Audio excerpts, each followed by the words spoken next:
BPL খেলা দেখতে এসে অনেকেই পাচ্ছেন না টিকিট।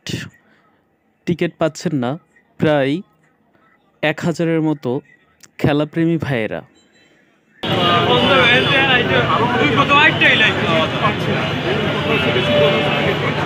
আর এইখানে বড় একটা সিন্ডিকেট কাজ করতেছে যারা হচ্ছে ফ্ল্যাট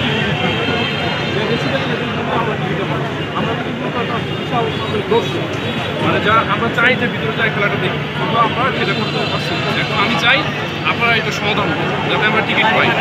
আমাদের খেলা আমরা যদি দেখতে না পারি ভিতরে যাই তাহলে কেমনি হয়, এটা আপনারা সমাধান দিন। আমরা চাই গণমাধ্যমের মাধ্যমে এটা সমাধান দিন।